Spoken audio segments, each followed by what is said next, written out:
tear on your body. It's like for some reason all the lupulin and the hop oils and stuff like that. Drinking a lot of that just like wears you out differently. At least it wears me out differently. But we're gonna put that to the test. We have a fun lineup tonight. My name's Evan. This is my friend Morton, and welcome to Quality Control. What's up, Facebook? What's up, Instagram? Here we are. We have our wonderful lineup of beers today. I procured from my local Specs. So yeah, we're gonna roll with that. I did get a mix pack that I thought was pretty interesting today, which was this Oscar Blues. So most of the mix packs that I saw at Specs, me and him have already probably had before, like real ale, stuff like that. Things that we've already had multiple times over and over. So I tried to grab some things that I don't think me and him have had before. Okay, I can say, so I have this one at my work. Okay. Which is kind of neat, so I've had that one, and then the Throwback Vibes is always really fun. But I am excited for quite a few of these. Yeah, it's going to be interesting. So here we go, guys. We're going to start first with an Abita, which was against my better judgment, but I thought to myself, it's Purple Haze mixed with Andigator. And this goes back to when me and him used to work together at Floyd's. I was like, okay, well, we're going to have some opinions on this. 6.1%. Again, Purple Haze with Andigator. And I think Andigator was a big lager or something like that, Yeah, right? it's like their Double Bock or... Raspberry lager with the Helles Doppelbock. Yeah. Let's try it out.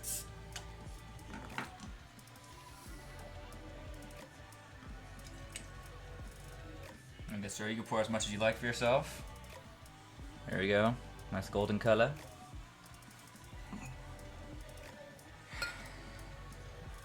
I am getting a little bit of flashbacks right now, actually, at Floyd's.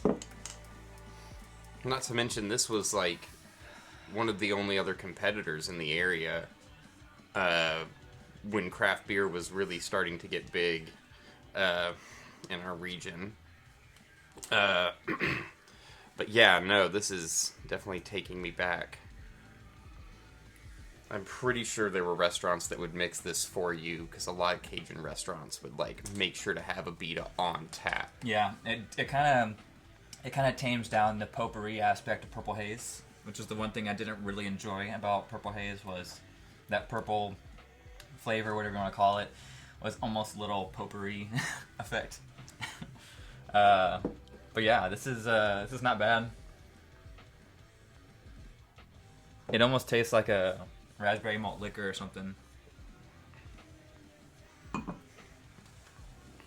Smashability 1 out of 5.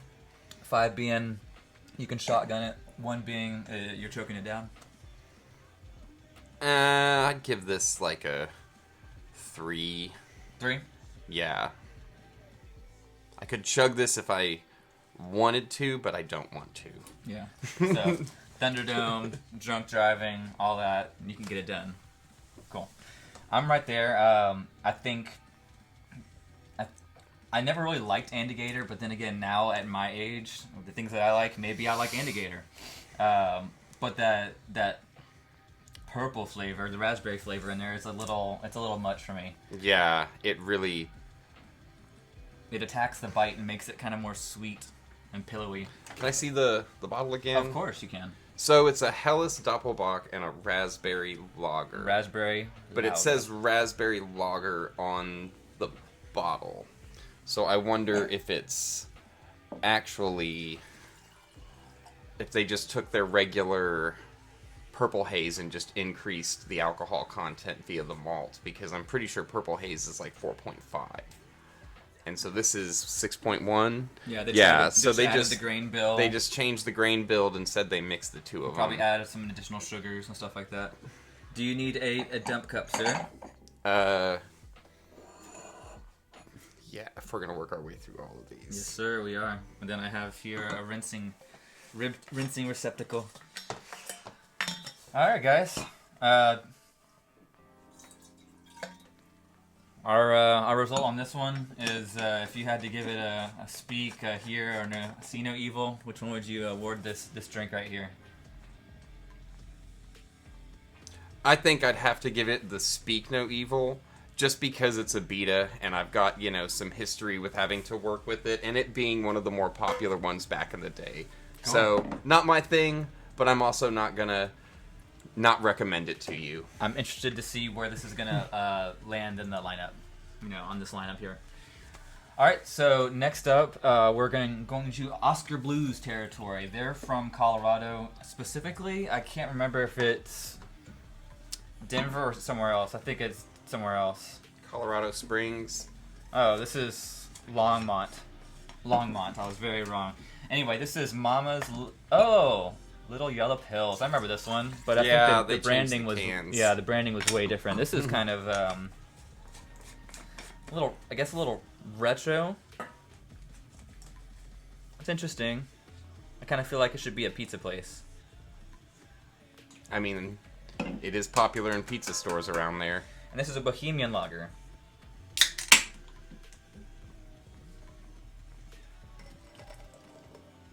There you go, sir. Oh, wow, look at that. That's some clarity right there. Clarity. I'm excited to see this one sits. Thank you, sir. And this is sitting at... what percentage? 4.7. Bohemian Pilsner, so... this should be delicious. You really can't go wrong with this one.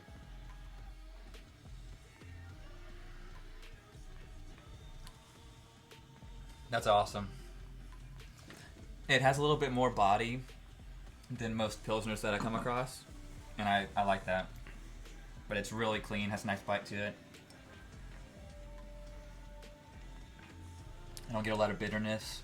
If that's something that you don't like. What do you think? I think, it's Mama's Little Pills. It's fantastic. Yeah. Like you said, it starts out, you get that real bright rush of hops. But, as you slowly drink the beer, you're going to get the grain malt following it up on the end, but there isn't like an over heavy sweetness to it. And it does have a little bit more of a mouthfeel to it that's a little bit thicker than you would associate with Pilsners, especially in the Texas region. Yeah, I agree. And so, it's fantastic. What's up, Scott? So smashability, 1 out of 5. I'm giving that, for me, at least a 4.3, 4.4. I could easily shotgun this, but I would not... I thought it was the other way. 5 is bad. Oh, no, 5 is good. 5 is good, 1 is bad. Yeah, okay. Yeah. 5 being shotgun it, 1 being you're having to choke it down. I could, if I saw this in an ice chest and I was tailgating, I could do it, but it wouldn't be my first. I would have maybe 1 or 2 above it. I like the flavor too. It's not just the smashability, but the flavor. In today's standard, it holds true to what it's trying to do, and I'm not a huge fan of the rebranding of the label, but you gotta change it up sometimes.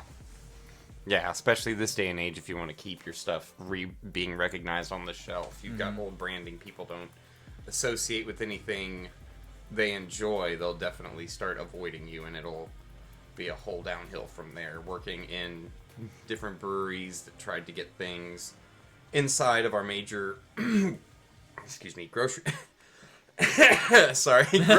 grocery stores and liquor stores and major chains like that, there is a really big fight to just keep your product relevant. Right. And you do have to build a big brand following as well. You can work on a good product, but it's like...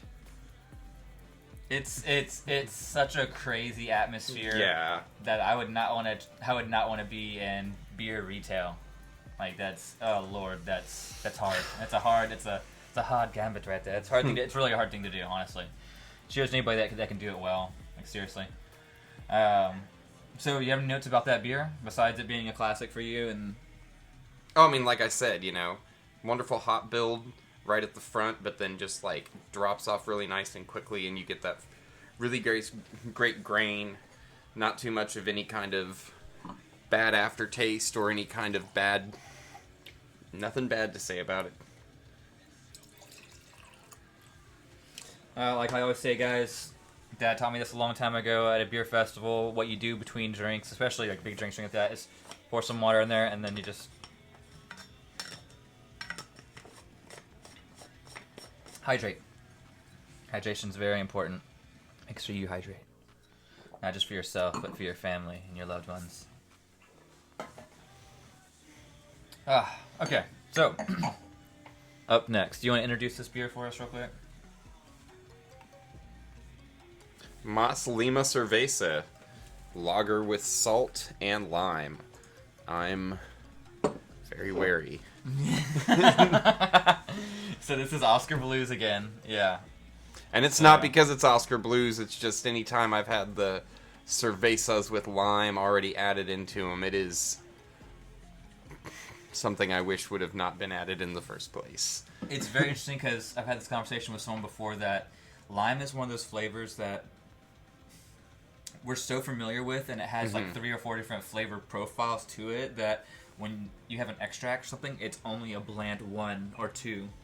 And it's never that triad of like the juices, the rininess, the acidity. All those things have to play together, and sometimes it's just one thing. It's sweet and sour. You know what I mean? Yep. And you're like, oh god, I didn't want sweet and sour. You know what I mean? Yeah. So, No, it's like concentrated lime juice. It's definitely. We'll see how it is. what do you think about the artwork, man? I think it's a little scary. It's 5%, but it's a little like. That's nothing really jumps out at me for me. I feel like we're gonna get. I'm surprised isn't considered a Mexican lager. That's why it says cerveza. Oh shit. Learning. No, I have a feeling they're probably gonna use a similar grain build to what The you would nose find is- in Mama's Yellow Pills. The nose is nice. Yeah. The nose is enjoyable. Like, you know, I definitely don't hate the nose on that. Yeah. And salt. What's up, Trevor? What's up, Christy?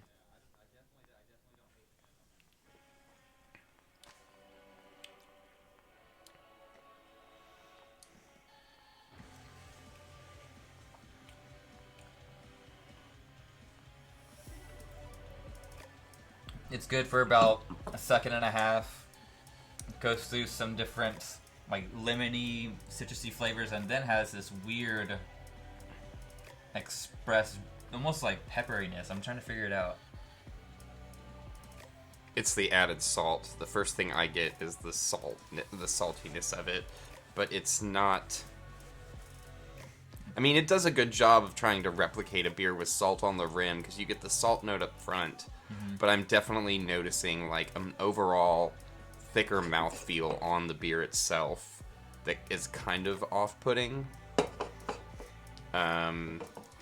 But the actual beer, Cerveza Lager itself, is nice. Salt, I'm not too much of a...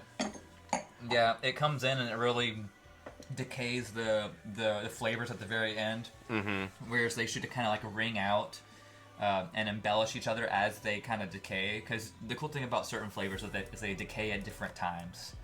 You know, something will be there very present for a second or two and then fall off, and then you'll sit there with just lemon lime more. The salt here kind of comes and suffocates it. You know what I mean? That's exactly what it is. It suffocates. Yeah, and it's I like what they're going for, you know, but put it on the rim. That should be the name of the beer. Put it on the rim. Yeah. Oh, that's not a good idea. That's not a good idea. Don't call it. Put it on the rim. That's actually. Oh, thank you very much. So, let's see. I'm trying to remember my first experience with this next beer because out of all of the craft beers that I can think about, especially outside of Texas, I can't think of any beer that's been more impactful as far as the colors alone and the availability besides Dale's Pale Ale. You know, maybe Sierra Nevada stuff, you know? Oh, yeah. Or maybe a Guinness, you know? But Dale's Pale Ale has been there for a long time, and I'm very familiar with this. I mean, we've got our mainstay St. Arnold's, but I'm always a a big proponent of them, especially for what they've done around here. But yeah, Dale's has been really nice. Yeah, we have a lot to thank for Brock, for Texas legislation and stuff like that alone. Really pushing the envelope and making a lot of stupid things common sense. You know what I mean? So I can't remember when we got this moved in. If I was at Nobi at the time, or if it was here since we were 21. I can't remember. I'm trying to think. I don't think Oscar Blues was around when we turned 21. I don't think so either. We're at 6. Oh, it's 6.5. I thought it was. Oh yeah, it's always been a hefty boy. I thought it was lighter. What's up, Justin? Shiner, Eureka Heights is yummy. Fuck yeah, Eureka Heights is yummy, man. We're trying to figure out when Dale's Pale Ale came to Texas. 4.5%. Shall we try? You want to pour first this time, Yeah. sir? I do love the new can on this. Yeah, it's clean. It definitely gives you the feel of a 1950s can of oil. Yeah, the top just needs to open like this, on the actual top. So the thing that I like is it embraces the color scheme and the theme from the original brand, but moves forward. Whereas the Mama's Pills, it's there, but I think it's a little bit too much of a change. No, like you said, it does remind me of the Showbiz Pizza logo. Is that what it is? Yeah, it looks like Showbiz Pizza. Alright, friends, so we're making our way through. We started with a interesting Abita beer. Yeah, you're right about that. We started with Abita, and then worked our way to the Mama's Pills, and then we had this interesting lager, and now we're here at the Dales. So, cheers, sir. Yeah, cheers. Ooh, it's a multi.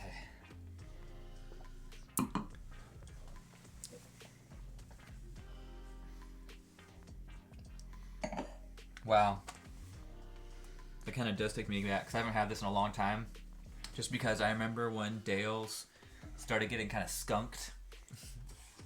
There was a lot of stuff that came out that was skunky, so I kind of moved away from it and things were exploding. It was the days of Hop Delusion. When that first came out, that's when I moved away from Dale's, I think, if I remember correctly. It's good. I think it reminds me kind of like a Bell's Too Hearted Jr. Like if you could do $1 burger of it. Man, that is like, a Bell's Jr. No, Bell's Jr. It's good. I like the malt flavor. Cheers to you too, Justin. He's drinking gin and tonics. Nice. So, do you have any comments about the Dales, or has it just hit right where, Oh, the maltiness of it is definitely takes me back, and it really is like that maltiness is really nice to enjoy. Especially just with a lot of the hazier stuff that you're getting nowadays. It's just a nice classic malty pale ale you can go to that doesn't claim to be an IPA. Right. You get a lot of IPAs that are like there used to be a difference. Yeah. And the people are still addicted to overhopping stuff. You know what I mean? That's what it comes down to, is that we saw that kind of transition from people hopping it like a smash IPA. Yeah. Or just hopping it enough to being like, gotta fucking put everything in there. Gotta put everything. And it's like, you don't have to put it in at 3 different spots. You know what I mean? You can put it in just in boil and it's gonna be okay. You don't have to dry hop it 3 times and then whirlpool it, and then torpedo it. You know what I mean? Pour out bottles of hop oil all into everything. Yeah. Oh, and just geez. So I like that. I was kind of afraid it's going to be a malty mess, like I remembered when I stopped drinking it, and it tastes fresh. I like it. I would put that at like a high 3 for smashability, just because it would be like eating a sandwich in 3 seconds. You know what I mean? Oh, I would give this a 2 if we're talking about like shotgunning smashability. Yeah. This would take me some time to work through. Yeah. Compared to the first few. Yeah. Well, no, gravity would make the choice for you, but you'd be like, who am I after that? Yeah, where are the Tums? Hey, Excuse me, I do you need to see lay that down. over there? Oh yeah, I know. I saw that. That's awesome. I almost put AKA the Wizard on the intro card. All right, cool. So actually, that was righteous. It was as advertised, like he said. I think beautifully. It was a pale ale, not pretending to be anything else, and not an IPA hiding as a pale ale. It's clean. It's malty. I could see getting an Imperial pint of this somewhere back in the day, nice and cold. Maybe at a Buffalo Wild Wings or something. Ooh. Cool. So now we're moving on to another Houston brewery. This is Eighth Wonder. I almost grabbed some more cowbell, but I was like, nah. You're not missing out. I don't want to throw. Well, I know, but it's the thing. It's gone. So I mean, they're not brewing anymore. They're shut down. No, somebody came back in and they've reworked with their investors in the bank to open back up, but I'm not sure what's going on in terms of the production at this point. Yeah. I never got a chance to go out there. People told me the pizza was really good and the food was good, but didn't recommend anything else. So yeah, I've always wanted to go for the food, but they're like, there's a wait, and I'm like, all right. There's a million other places around here to go to. So tell me a little bit about this beer, because you said you have it at work. Yeah, so I work in one of those common desk spaces. 6.5%. And one of the perks of it is they have a free beer and wine up at their little front desk area. So, end of day, 4:30, 5 o'clock, you're just kind of sitting in there working on some stuff. You can go up to them and ask them for it. And since we are located rather close to Eighth Wonder, we get free Eighth Wonder. Nice. So, yeah. That is my opinion on it. Yeah, they put gold tops on there. They're real fancy now. They got a whole. I think the people who did their cannabis got bought out by somebody else. Yeah, so there's a big company that came, and I thought they bought the brewery. Maybe they just bought anyway. Yeah, they're split. I'm pretty sure they're split, the distillery and the brewery, right? Legally, I don't think that's the same company anymore. No, but I'd have to take a look back into this. But yeah, excuse me. Yeah, no, I remember they had somebody buy out their dispensary, but it's always, I like this one. In comparison to some of the IPAs I've had from Eighth Wonder in the past, I was very, very surprised and happy with this.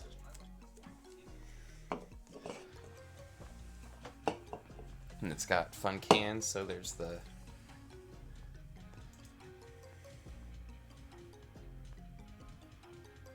IP8. IP8. Did you go to the bathroom yet? IP8. It's like, oh, okay. You're drunk. You're drunk. It kind of reminds me of a Smash, as far as the nose. Simple, palate, one palate hop, kind of earthy, like Noble maybe. Noble hop, like a German hop. Who knows?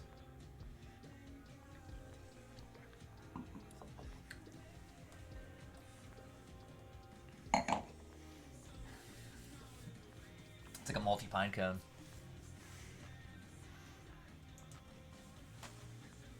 What do you think?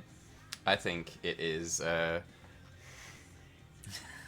think it is just like a wonder. I think it's nice and light in comparison to some of the other IPAs you can get nowadays that are hazy, and they're like, oh, it's supposed to be a light hazy, but then you would drink something like that, and then afterwards you just kind of feel like you need to go lay down in the grass for a while. And this does not make me want to feel like I want to go lay down in the grass for a while. It's a nice light end build, but a really front forward hop, and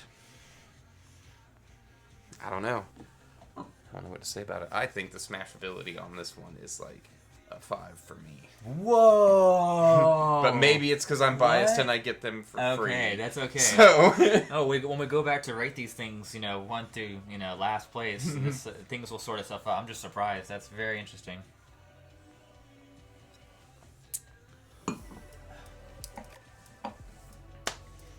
Interesting. Yeah, whenever this came out, I was very, very impressed. because I had not had some of their better things in the past. That being said, I'm going to pour the rest of this out in the dump cup because I know we're getting up there. Yeah. So next up, guys, we're going to have the Oscar Blues showing up again. He's killing it. He's killing it. He's killing it. We're going to have another Oscar Blues. So this is going to be the Hazy Blues, sitting at 7%. Let's see what it's about. It's considered a juicy IPA. I don't know what juice. What's that mean? I mean, one of the big things too. Hopefully, it's not one of those IPAs that they just add sugar to try to get the ABV up, without putting a bunch of malt in it. So then they can just add the flake to get the hop effect, or the hazy effect. There's Oscar Blues. He might be calling you guys out. I'm not calling you guys out. I'm just calling everybody out. I'm just saying there's some definitely really sugary IPAs out there. Oh yeah. Saying things like juicy. We're not saying diabetes, but we're saying like diabetes. Whoa, man. Yeah. All right, my friends. Let's try this. Oof.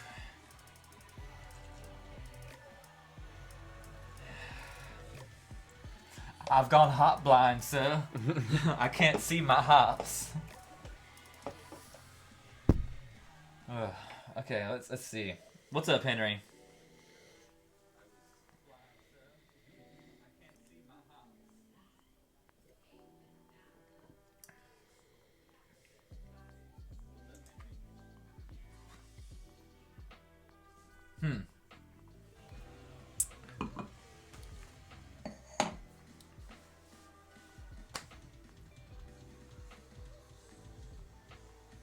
Is it me, or is that eerily similar to the beer before it?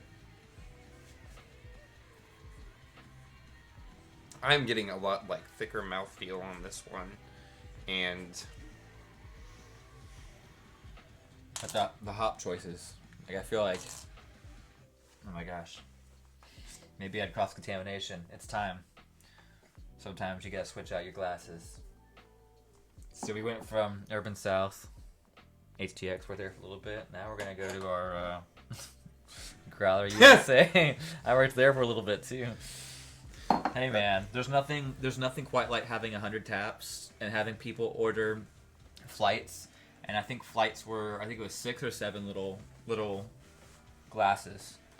Like, talk about being weeded out, dude. I've never been weeded out. Oh, yeah, and then there was Saisons that were pouring, like, all foam. So you sit there and pour a pint glass, and you're like, oh, pouring.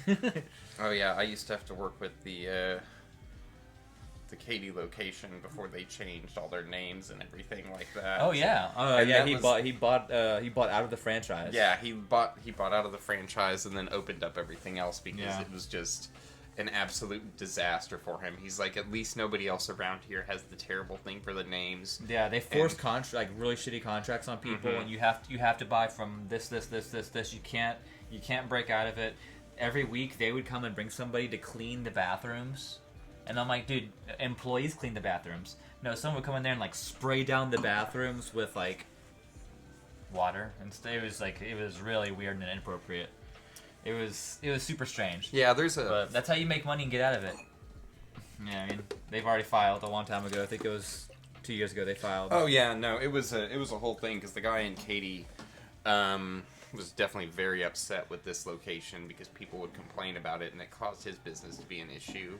Yeah. And then he had to unassociate with them, and it's just, that's a glass of memories. I have quite a few memory glasses at home as well.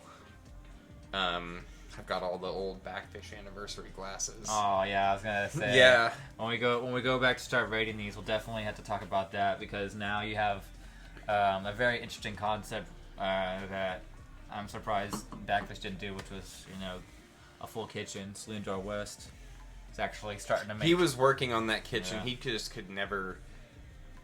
didn't want to spend money on it, and there was so much stuff that changed from like year 1 to year 2 to people that were there too. You know what I mean? And that changed everything in my opinion. And and it's also a testament to like how the beer industry's changed because all of the major breweries around here have some sort of kitchen or some kind of like more bar heavy aspect associated with it, whereas like 5 to 10 years ago, a lot of them around here were like, no, we're just gonna only do production, we're forcing production here. It's like, what?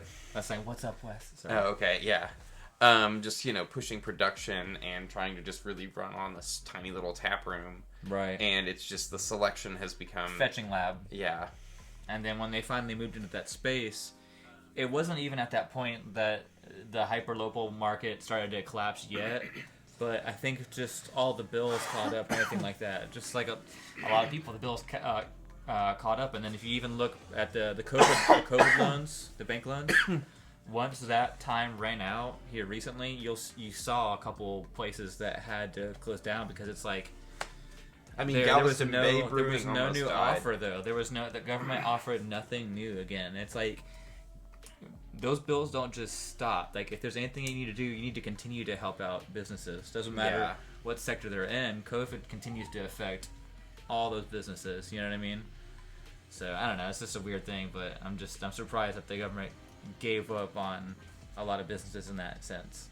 You know what I mean? I mean, a lot of it was also like poor business choices too. Yeah. Black Page got handed a real shitty hand. They got that building, and then they had a bunch of issues with the building being built. Yeah. And then the music center didn't want to really work with them. No, they didn't. Now you've got H-Town Brewing, and I haven't been over there yet. I've been meaning to check that out. Yeah, well, actually, I wanted to go shoot over there. Oh, Yeah. shit, yeah. So Dude, I am like... H-Town, I'm going to tag you. Yeah. The area of town I am at, I quite enjoy because I don't have to get on the freeways to go to a lot of like these major places. We can do like 2 or 3 in one day, maybe. Who knows? But we can definitely do shoot over there. And I also want to invite Josh from Floyd's. Oh shit! Yeah, it's been a so he shot. Yeah, I'd like he to shot with us and at Excalibur Brewing with Sylvia. Tune in, check that episode out. It's very short. It was real fun. It was really fun. I couldn't film a lot because there was music that started at like. Excalibur Brewing is a really neat spot. Those trees are cute. Yeah. If you don't want to go to the rodeo, check out Old Town Spring. It's a really great part of town with a bunch of individual shops. It's so quaint. Yeah. It's so quaint. Yeah.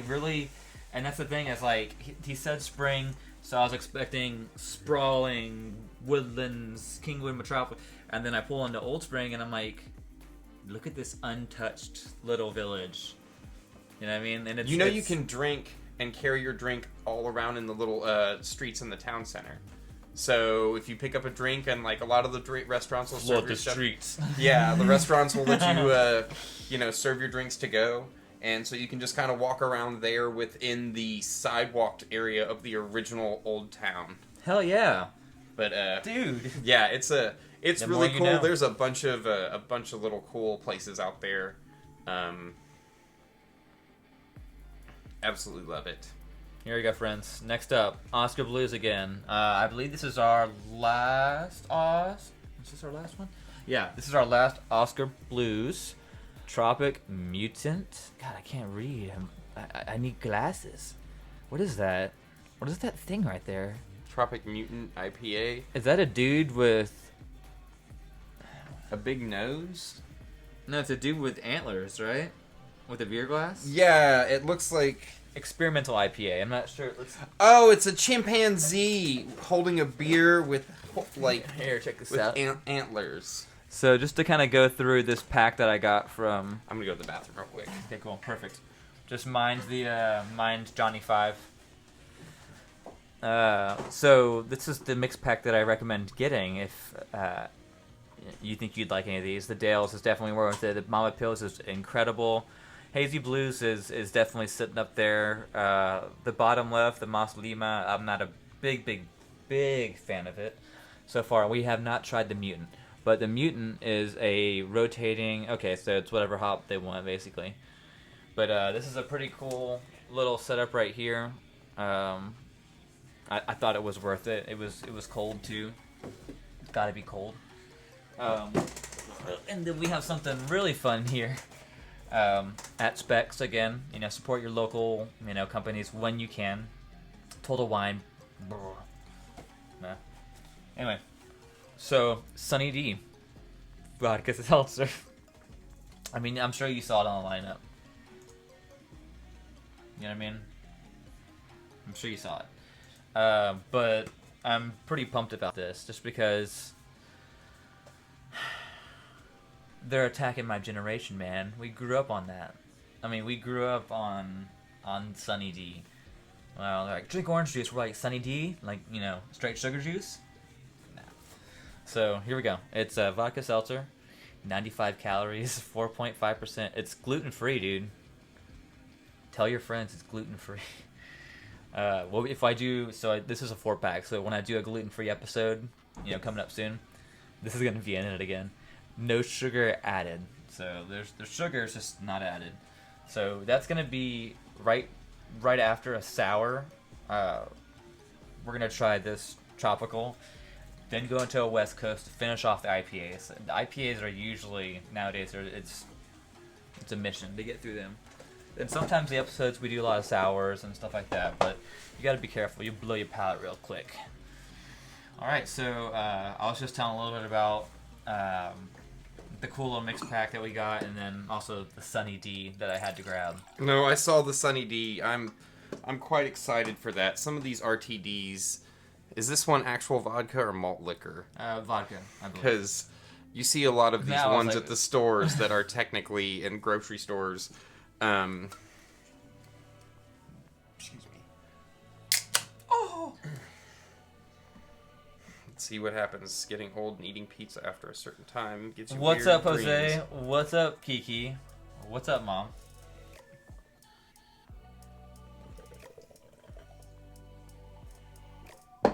Interesting. Okay, so we are moving on to this experimental Oscar Blues Tropic Mutant IPA. It's a dude with some antlers. It's a chimpanzee holding a beer. Is that what it is? With antlers, yeah, because look at the posture. He's I thought slumped it- over and the two hands are kind of dragging Yeah, right there. no, So he's it's a right. I just thought it was a chimpanzee. dude that was picking up something. I don't know. What's up, Daisy? So, yeah, we're gonna try this out. I've already poured mine, so go ahead and pour yourself a little bit of this beverage. This is it right here. Let's see what it's about. It's also the Series 4? Oh, there's different. Oh, ooh. Yeah. Okay. Look at that. He noticed that. Series 4. That means there's 4. Is it 4? It's IV. We're gonna go with that. It's either 4 or 6. What do you think of that nose? I get light pine, moose ball sack. I get lots of, like, tropical fruits. So, I mean, it's, what, Tropic Mutant? Yeah. I'm literally getting, like, mango, and you get pineapple. Yeah, I'm getting a lot of mango and pineapple with that. And some other... I mean, you've got, like pomelo, and, like, some citrus, too. Damn, I Yeah. didn't know it was like that. We should. It's like, Yeah. it's... No, I'm glad you can pick that out. That's cool. That's really radzilla, because a lot of times, like, for example, when we do seltzers and stuff like that, it's very interesting because, like, the base seltzer is very bland, and, you know, a blank palate, if you must, you know what I mean? But sometimes you, even with, like, Truly and stuff like that, you'll have some seltzers that are like, it's a very interesting comparison, just because you do get those flavors, and like I was saying earlier, do they impede on each other, and then how do they decay? And it's kind of cool, you know what I mean? It's not something that I would sit there and just drink, but to try it and be like, this is cool. Let's see what they're trying to do here. Or sometimes be like, no, I don't want salt in my beer. No, I definitely will say I'm a bit of a sucker for those Simply Lemonades. Oh, hell yeah, dude. Dude, some of those are actually really good. Like, really good. You're so right. But the thing is, I can't really drink a lot. Because I become diabetic immediately. Yeah. Or I get Alzheimer's, literally, because it's like, it makes me feel like that. I've been eating tinfoil sometimes. When I drink too much of, like, when I had Smirnoff Ice for the first time, I had, like, way too much of it. And I literally felt like I ate tinfoil. I was like, whatever it is, it's not good for the body or the mind or the soul. Okay, so how do you feel about this? It's got a similar body to the Hazy Blues, but I like this better. Yeah, the hop build on this is much less. This is much more composed. I agree. I think it's one of those things where the flavors get out of the way for each other at the right time. And that's cool. And I think it's more lighter bodied too, and a little less malt forward. Mm-hmm. And that's something that I just personally, I've had my time with the Dogfish Heads and the bells and stuff like that. And, I enjoy them, but you're not gonna see me at a football game pull bad boy out and be like, I want that. I want that. You won't see me do that. Not that I dislike it. It's just not my jam as much anymore. How about you, man? So talking about like your jam, what's a beer that you go to all the time? Well, a lot of it is convenience. Oh, But the banger IPA from St. Arnold's is, always like it says, a banger. Spindletap should be doing their spring hop series, like the fresh hops soon. I can't remember what it is. It's either the fresh hops wet, or is it fresh or what? There's the cryo hop that they do, wow. but they move that. I can't remember if they move that to this time or they move it around around to winter to like do a fun play on winter. Do you know Jeremy? I do not. Okay, cool. He's really rad if you ever want to talk to him. He's a really cool dude. Okay. We're up there quite often. And so you guys did that stout thing with them last week? No, we didn't do the stout thing. We've been chilling at home, getting ready for stuff, having to enjoy the actual nice weekends we've been having, because all during February I felt just like a cat trapped outside on my weekends. It'd either get really rainy or cold, and I'm like, no, look at you. I know. No. Yeah, get me out. I feel you on that, dude. I feel you on that. Yeah, I am definitely looking at some of these cameras. I am just cooked on my face, sunburned. Yeah, that's a good thing. It's a good thing. I was outside working today too for quite a while. Mm-hmm. I had my brother come over and got some rocks for his place. Oh, nice. Built a nice little border. So I was like, my thing is, if someone else is working outside, I'm like, let's fucking go. So I started because the landscaping company, I dropped a bunch of stuff over time, and it's been out there for over a year and a half. So I worms per shovel. It's like at some point it's 3 to 5. That's you're like, oh, so I'm putting it out. Like I make my own, make your own mulch, baby. You know what I mean? Talking about landscaping rocks, where I live, sometimes the builders or some of the people doing projects will just dump the remaining supplies into like abandoned lots over there. And so I was walking around with the dog, and I found probably a pile of sand the size of the little stand we're sitting in front of it, and matching with it, the little tiny black basalt rocks. And so I'm going to dig up all of those and redo some of the rocks around the side of my house so I can walk over there a little bit easier. And then the sand is just going to be perfect because for like the native restoration and stuff we're doing over at like the little corner garden, we can use that to backfill in some of the sparks next to the sidewalk, so it'll just look a little nicer. Hell yeah, dude, that's awesome. And I'm not paying for that. It's volunteer, but I have to pay for it. And like, wow, this is much lighter than I thought it was gonna be for a West Coast style. The color. So it'll be interesting to see. So next up, we are doing the Urban South. Which one is this? NOLA. Urban South NOLA. Throwback Vibes, which is their West Coast style IPA. It's sitting at... Where is the ABV? Do not hide from me. 6.7%. Here you go, my friend. Again, here we go. This is our last IPA. Until we have... unless we have to have a drink off, then... that I understand that happens. I think I poured a little bit too much of that one.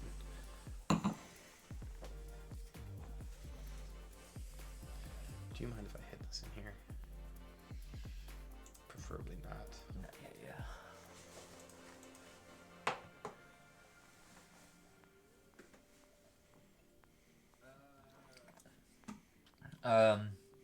So just moved to Katy. What breweries or local places should he go to?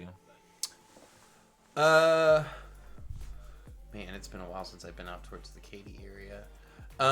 There is the little Woodrow's that's off of I-10. I know they'll always have at least a pretty decent selection of some IPAs on tap, having 30, 35 beers on there as well. Crowd can be a little iffy depending upon what time you go. God, what is it? It used to be Growler USA, and then now it's like Craft Kitchen. Is a really great place to go out there as well. You've got No Label, which is a little bit further south. And then there's the Growler Spot. Oh, cool. Out in Full Shear. Yeah. And that place is definitely like a Hit up Josh there. Yeah, hit up Josh. Yeah, the owner. he's a pretty cool. Go support him. He's a really cool guy. He's a really cool guy. Hope that helps you, Justin. I don't have nearly any experience in Katy. I barely go anywhere. When I go somewhere, it's across the street. You know what I mean? I'm a tractor. I plow the field and then I park and I get out. You know what I mean? I don't go far. All right, so tell me what you think about this West Coast style IPA. I thought the nose is piney, resiny, kind of West Coast style. It's not the West Coast style, though. I would expect a much more maltier build with a much more, like, in-your-face aggressive hop profile. Yeah. This is essentially just, like, a lighter IPA. Well, it's like a 1/5 palate wrecker, right? Because I still get that resiny hop. You know, as it builds, I still do get a little of that resiny hop. But yeah, it's not the best differentiating itself. I'm out of water. That's okay. Do you want me to go rinse some glasses real quick? Get us some water in that jug. Let's get some jug water if you can. That'll be fine. Mind Johnny 5. Yeah. Okay, guys. Well, here we are again. Let's walk through the beers so far that we've had. So far, we started with this Andy Gator Purple Haze blend. Those are two of their flagship beers that Abita's had for a long, long time. This caught my eye at Specs because Morton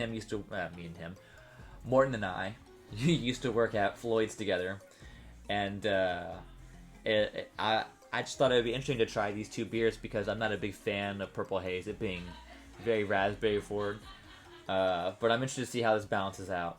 And then next was the Mama Little Yellow Pills.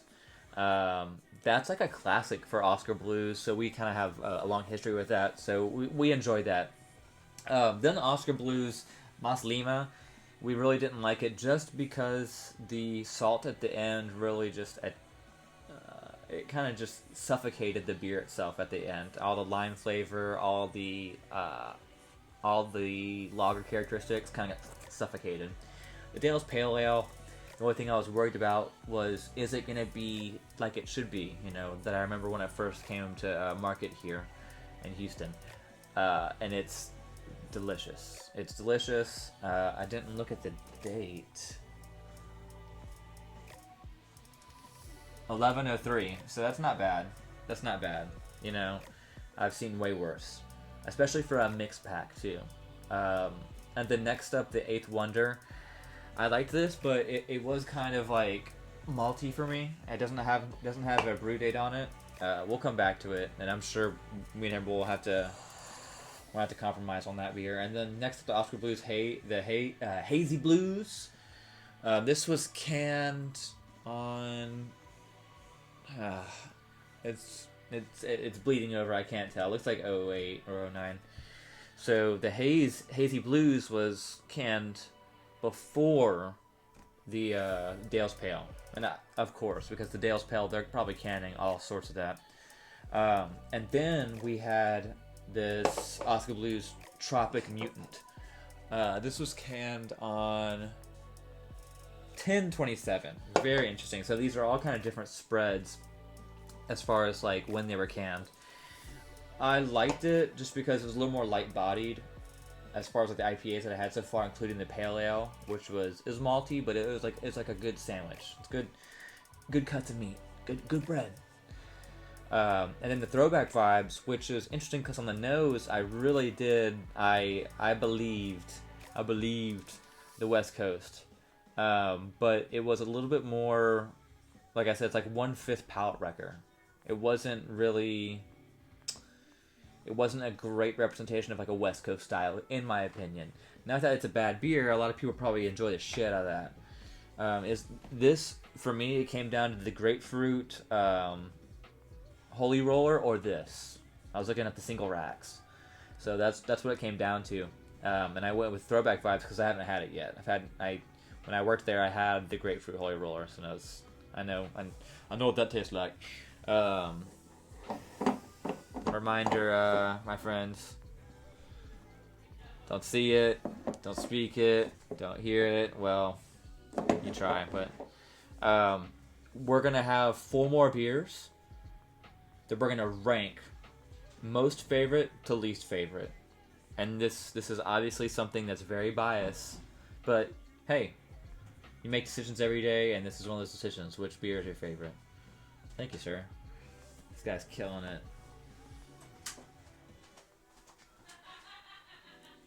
Oh no, they're laughing hysterically. It's the anxiety in me is probably like they're talking about you and how shitty you are. Oh, they made a joke. They're like, "Oh, you look really sunburned," and then Aww. Christy said that she, yeah, Christy was like, "Oh, I've got some stuff I can you can change put the on." lights. Yeah.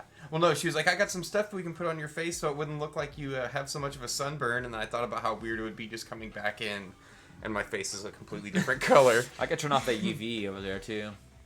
Oh, it's fine. This is all gives me photosynthesis energy. No, I've got. There we go. Okay, that's what I'm talking about. My neighbor and I have a bunch of those set up for like all the tomato starters and Tomato starters? Oh yeah, if you want tomatoes, or peppers, or fruit trees, I've got the hookup on free fruit trees and things like that. Here's your beer clean glass, sir. Started you with a little bit of water. Yeah, let's switch cups. We've got a couple of really interesting beverages coming up next. And then here's your other beer clean glass. Maybe we could save that for one of them for the dark beers. For the first 2, we could probably mix. Not a problem. Yeah. Or, do a quick rinse.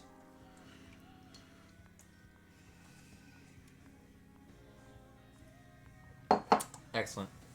All right, friends. Thanks for sticking with us. And if you're just tuning in, hi. We are moving on to some really fun stuff.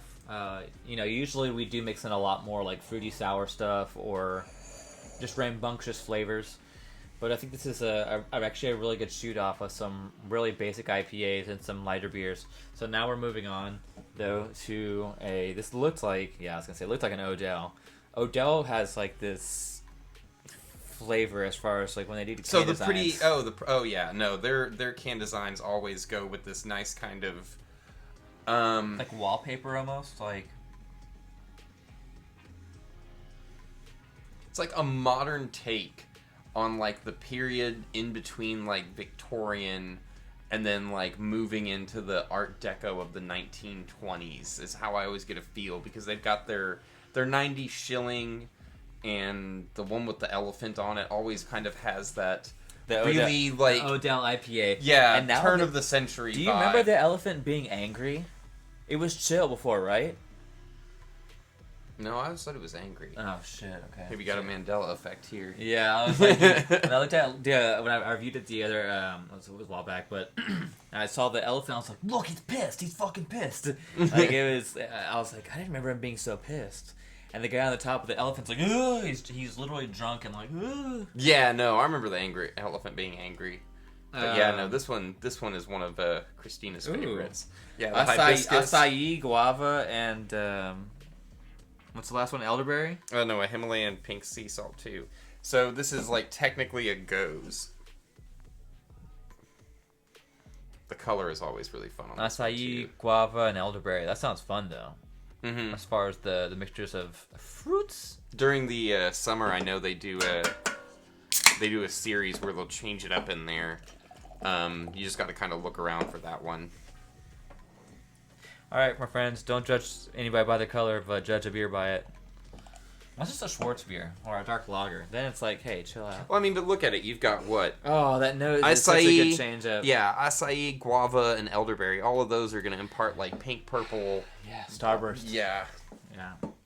I love what acai can do as far as like planting a firm nose and then backing out, but also having like a floor that stuff can dance on top of. Like mango can do that, and guava can do that too. Guava can have like I always call it island foot.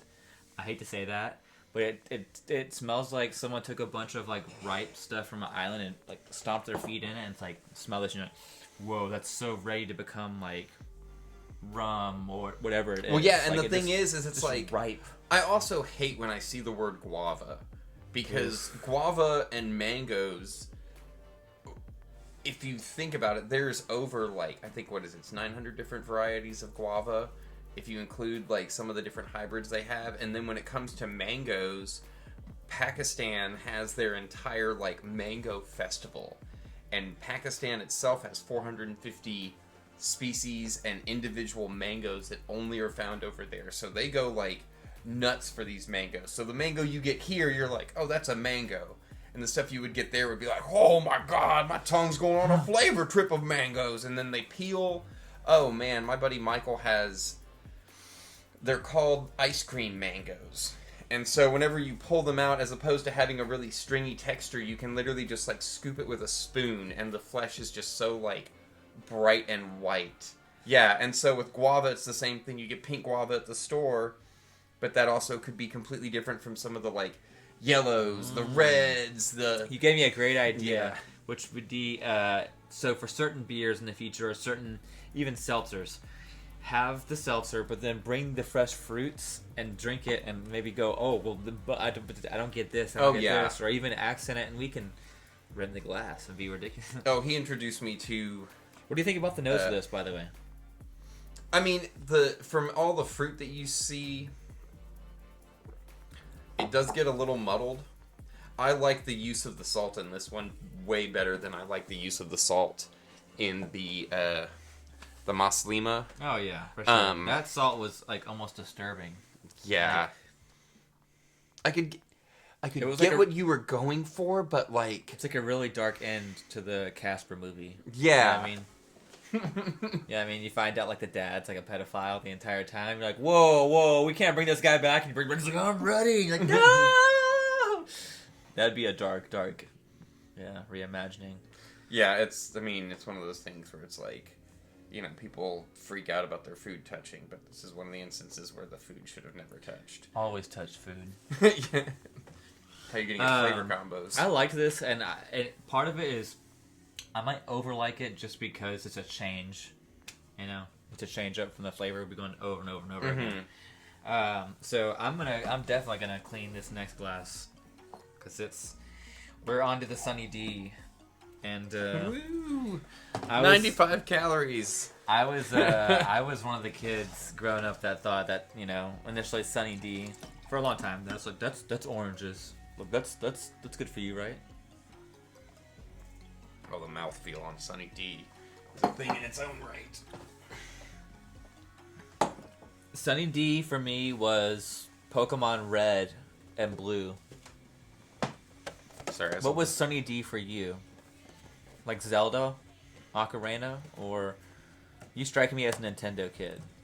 Oh, I mean, More I like had a I had no Genesis. Nintendo, but like Sunny D for me was like soccer practice because you'd get those oranges, And that's what, like, I kind of think back to again with Yeah. the childhood, because it's like, oh, you're playing outdoor soccer, here's a bunch of oranges. Yeah. And, like, my parents never bought Sunny D because they were just like, what is this concoction? Yeah. This is, no. This is syrup. Yeah. It's not even syrup, it's syrup. So anytime I would have it, it would be at, like, a friend's house or something, and it was always such a treat. And even now I've had it, and I'm like, my parents were completely right. This is a weird thing. It's like those, What's up, Andrew? you remember those little jugs or like little chubbies, and they were the little Talking things. about the barrels? Yeah, I mean those barrels were toxic. And the yeah, difference Sunny was, D was like the acceptable version of it, but those little barrel things, you would drink that and you're like, my mouth is coated. What have I consumed? It broke my heart the first time that I melted those frozen, the frozen links. What are they called? You know what I'm talking about? Because usually I would be so patient, I'd sit there and break it up. I'm like, oh, break. Yeah. That's how I learned how to break up a lot of different things from a young age. But you'd like sip on that, and you're like, this is so good. And then at one point you like rip it out, and you're like, I'm just gonna let it thaw. And you drink it all in one sitting. You're like, It is. No, I remember. it's all water. I remember the disappointment of that. You drink it and you're like, there's like nothing. You grow up in that actually in that moment. In that moment, you like splinter and you see 4D and you're like, oh jeez. Interesting. And this is why my wife looked at it when we walked in with this and she's like, oh jeez, because it hits 90s crowd. Like if you had a Toonami beer. Or a Dragon Ball Z beer or a seltzer. Dude, you know how crazy a Dragon Ball Z seltzer would sell? You just have, like, different flavors and people. I mean, you can completely tell based on the packaging, because this has no reference to any kind of the nutrition facts. And so this has per 12 ounce, 95 calories, 2 carbohydrates, 0 grams of fat and protein. And it is manufactured in Cold Springs, Montana. Montana, get on it. MN is Montana, right? Minnesota? That MN? Maybe it is Minnesota. I don't know. Not Montana, it's MA or something like that. Montana's MT. Or Montana's Yeah, MT, right. Michigan's MI. he would know. Yeah, anybody, if you know what MN is, please let us know. No. But no, I am ready to try this. Everyone know your states.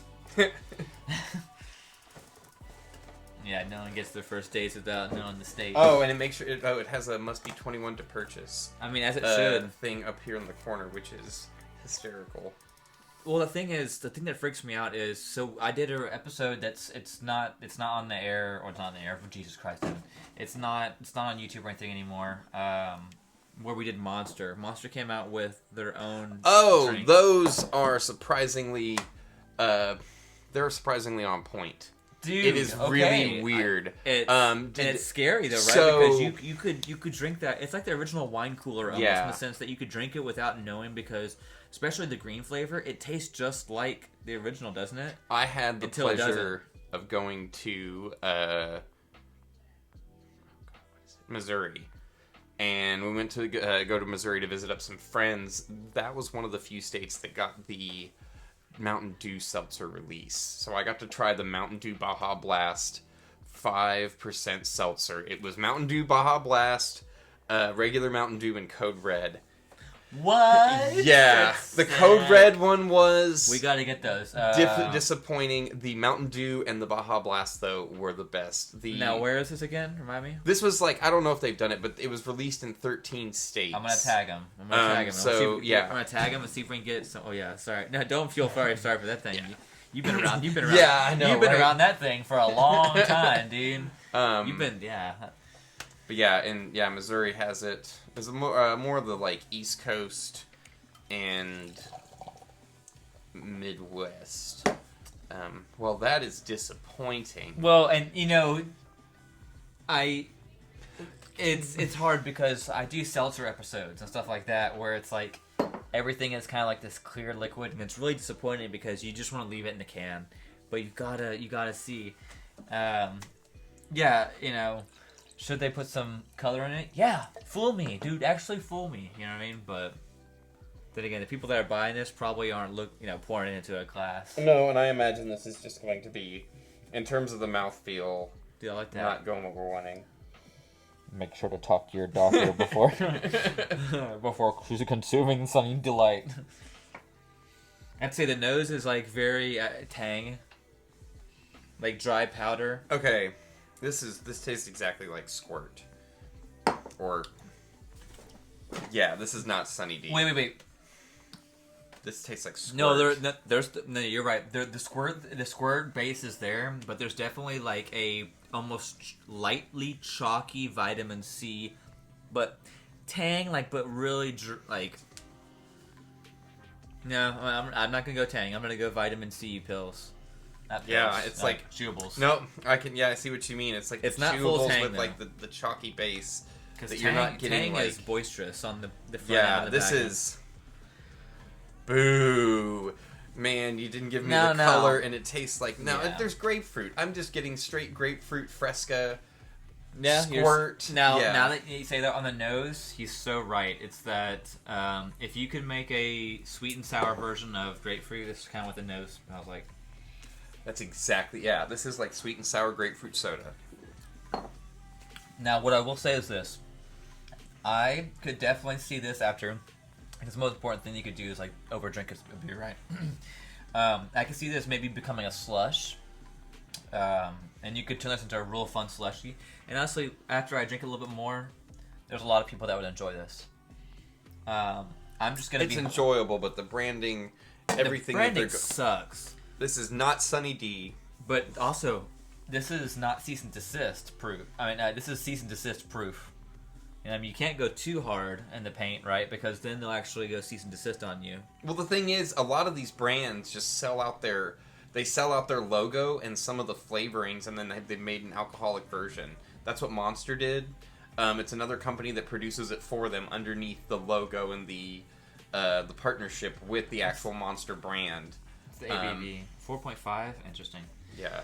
I almost got because I've done a couple episodes of those vodka spirits and stuff like that, and then because I saw the seltzer wave, but I never saw the cocktail wave until I saw cut spirits, or what it's called, the Ballast Point break off. Cutthroat. Is it called? No, it wasn't called Cutthroat. It's called. I know what you're talking about. Though. Yeah, cut spirit. Yeah, it's like Cutwater. Cutwater. That's what it is. Yeah, the Cutwater ones. There's been some other ones I found at Specs that my friends found, and they're like shorties, and it's a can that's maybe 7 ounces, but it's 25% ABV. What? Yeah, these things were pour it open, and it is like a pre-made margarita with the salt in there, and you have two of these. So you water it down basically? It's like an extract? Or what? Or you still just drink it like that? I just poured it over ice. Oh, shit. And Michael said only have 2, and I had 2.5. It's like the whippets of alcohol. Yeah, they were, and all of the ones that they had were really good. So I enjoyed. Oh, really? So what flavors do you remember the flavors that? Green and red can. Okay. The red can, I think, are these the ones that are stacked with the foil on top? The little circular things? No, those are buzz balls. I've never had a buzz ball. I was like, oh god. I don't like buzz balls because the people that drink them throw them all over the ground, and they don't throw your buzz balls. Yeah, pick up your trash, guys. Yeah, oh yeah, for sure. Dude, that brings me to a weird story here in a minute. But go ahead and finish your thought, because we're moving into I'm ready. territory. Yeah, stout territory. So let's.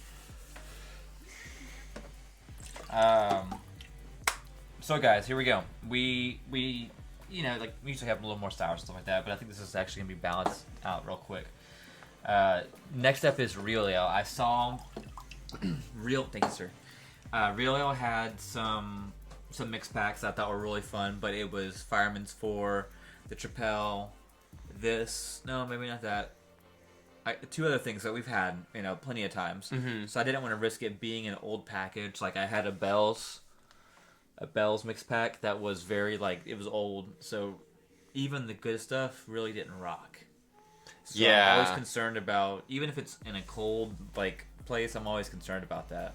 You know what I No, mean? and it is always like one of the pick and chooses you play when going to like a liquor store versus your major grocery store, because your major grocery store is going to have a much smaller I selection. almost went to H-E-B and just dry racked it. Yeah, you know and what I your mean? liquor store is going to have some of the stuff, but it's not. But parking at moving on H-E-B there. on a Saturday with all the white people is... You gotta be careful, man. Oh god, dude, you don't even know some of the HEB stuff like we've seen. I will say, Heights HEB, shout out to the singing security guard. I don't know if you've ever been to the Heights HEB, but there is a large black security guard who sings in there and has a beautiful voice and uses the downstone because it's the 2-story HEB, so he sings in the bottom parking garage and it like reverberates and he'll sing with his own echo, and it is always a wonderful treat to like pull into there, and it's like, oh, I got this guy here. Yeah. That's awesome. He is always really fun. All right. So we are here towards the end. We have the Real Ale Brewing Coffee Porter. Small batch, direct trade, whatever that means. I've heard of Cat's Coffee. Have you heard of Cat's Coffee before? Yeah, I'm a little biased on coffee because Houston has some amazing coffee roasters over on the East End that have popped up. Really? Oh yeah, Segundo Coffee Lab, Shayla's Coffee. 6.6%. Yeah, Shayla's Coffee, Segundo Coffee Labs. Who else roasts? Oh, Bicycle Coffee. They serve that at the Bohemios over there. All three of those roasters are found over in like the East End area and do a fantastic job. Spindle Tap also roasts their own coffee, which is their Houston Hustle is one of my favorite personal coffees. But Cat's, the stuff I've always had has been from the grocery store, and so I really can't judge them because I enjoy it, but I can get fresher coffee from much more local people in my Houston area. Yeah. And so, but they are quite popular.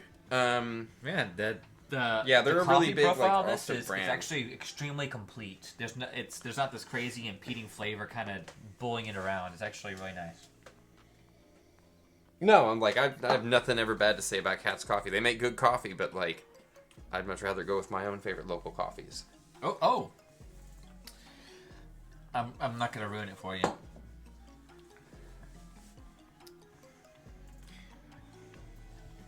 Ooh.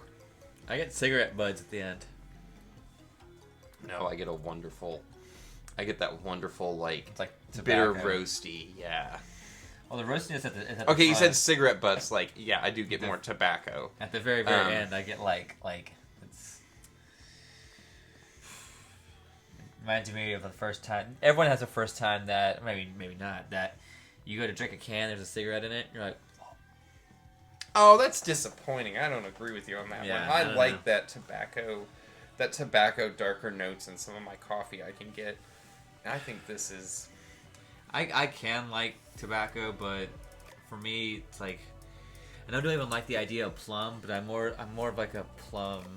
Oh, the fruit, guy. the Dark- fruit. Oh yeah, dark fruit. fruits. Yeah. And I don't even like raisins and stuff Dude. like that. But I don't know why. I'm like, Do you drink a lot of coffee or no? no, not really. I get heart Okay. palpitations if I do it. Well, I will. Anxiety times that is like, wow. Do you serve coffee at like holidays? Just saying, because I'll have an espresso once in a while. So. okay. Well, we go up to the I got coffee at work, but we go to the Spindle Tap quite often, and I'll get you some of that. we should shoot like, at Spindle Tap and then somewhere else. yeah, combo it. super. Because they jammy have coffee. pizza there still, right? Oh, okay. I thought what's his name was doing pizza. It's like every now and then. Sometimes you go in there and they don't have him, but it's also because it was going to be like cold as shit that day. Gotcha. All right, guys. So we are here at the end. We're gonna see what this last beer is about. So this is from Old Hickory Brewing. It's called the Appalachian Walker. It's a barley wine style, aged in brandy barrels. Oh God, you are ending it on like a And it's a cannon fire. Yeah, it was bottled on 9/24/20. So we're talking about a 4-year. I mean, I've got a bunch of these, so I can't put them together because we'll die. We're talking about a 4-year-old beer at this point, or 3 and some change. But Old Hickory. Shout out to my dad. Got me this. They make some incredible. It's like you've had the brewery, right? BRU. Yeah. This kind of, thank you, sir. This kind of shadows that same concept where they can make these really big beers, but they're done elegantly. Oh my gosh, the nose. Kids always get a good bottle opener. Oh, I got one right here. Nice. Bartender. Where's that dump? Oh. Thank you, sir. I'm hydrated as shit. So. Alright guys, here we go. The Old Hickory beer. This is the big stout at the end. Or excuse me, not a stout, but it represents that. It's a barley wine style ale aged in brandy barrels, so I'm looking for sweetness. Big booziness. It's sitting at... what ABV? 9.5. That's not bad. 5.8. 9.58. Oh my god. It smells like Backwoods Bastard, which was the barrel-aged version of Dirty Bastard, the Scotch ale. Yeah, from Founders. But it has that sweet barrel to it. We actually got to go up to Founders a couple years ago, visiting some family, and that was a really nice treat. Yeah, that was really good. Michigan's got a lot of really fun little breweries and everything. Shout out to Horrocks. If you ever get your chance to go out to Michigan, go to Horrocks. It started out as like an area where the farmers would sell all of their groceries and like all of their stuff in a farmer's market under essentially just a bunch of barns. And the guy operating the whole space then turned it to, he's like, well, I'm gonna buy it and sell your stuff here. And so he sells like crazy weird vegetables and crazy weird plants and everything, but it's all attached to a beer garden that they opened. So you can get beer from the beer garden and walk around while you go and shop in these very like specialty locally grown stuff. Like you can get Fiddlehead Ferns, but then there's also like a massive amount of cheeses. They import a bunch of olive oils, so they've got like 35 olive oils that you can then like take little samples of and taste. Yes. Yes. Yeah, if you ever get a chance to go to Michigan, remember that check this place in Denver we went to, and it's changed a couple times, but it was called the it's right next to Great Divide. It had like a bread place, a cheese place, a coffee place, and then Crooked Stay was in it. Yes. I can't remember the name of it, but it was a really small, we'll call it maybe 25 parking spots. Yeah. And it was a big facility, and now it's changed where they have like a lawyer's office, stuff like that. Yeah, I mean it's really oomphy-poofy to go in there. Oh, but it was so much fun because like if you're there on to be there for the drinking. You know. Oh yeah, you can get your bread and get your cheese there, and you're like, okay. No, there was some of that nice ones. The ones I really enjoyed is whenever we went back up there to visit our buddy Kyle. He's been dude, he went he went from Denver, and then he worked for a company building space lasers. Like he literally had his like one of the contracts. All I saw was Space Force on it, and I was like, no. And he's like, yes, dude, I work under Space Force. And I was like... You used to see the other side. You used to see the other side of the moon. Yeah, but did we tell you whenever we went out to... we got stuck in that whole Southwest fiasco for Christmas 2 years ago. Whenever we were flying out to California to visit my family in-laws, on like my brother's in-laws. Uh-huh. And while we were out there, we realized... Kyle got a job in Oakland. So we just like, hey Kyle, we're coming to see you. And he was like, you're what? Why are you like over here in Oakland? Oakland is, I mean, there's certain places that are wonderful, and there's certain places that are undesirable. But that's just like a lot of places. Oh, it was crazy. We went to San Francisco to watch the fireworks for New Year's. Because literally, we were wondering like... That's sick. Yeah, we're like, what are we going to do for New Year's? And we're like, please tell me... You went to the island. No, we didn't know. So when we drove in right when the atmospheric river was starting, so it was like raining and flooding, and we didn't get to do a bunch of stuff. But we went down into like the city area and got to watch it. got to watch the fireworks from like the base of the Golden Gate Bridge. I found a $2 bill with a bunch of cocaine in it. It was interesting. I Was looked that on pre-fentanyl days or what? what? No, it was fentanyl days because everyone Ah, was like, shit. "Don't do it," and I was like, "Oh, We and love then they you, were don't like, do yeah, it. and then I, like literally the moment I like put it to my teeth, they're like, "That could be fentanyl," and then I was just like, wipe the $2 bill off on the ground, and then just like You're wash right. it in Freedom the rain. prevails. Yeah. All right, so here's the fun and hard part, Morton. It really is the fun and hard part, which is we have our favorite that we're gonna put on this side, and then our least favorite. And this is something that it's just a matter of perspective right now. This is not a hate thing. So what I really like to do though is I love starting backwards sometimes and just seeing where we're gonna fall at. So, for me, I'm going to nominate this beer for being my least favorite out of the bunch. Would you like to nominate a beer for being your least favorite, sir?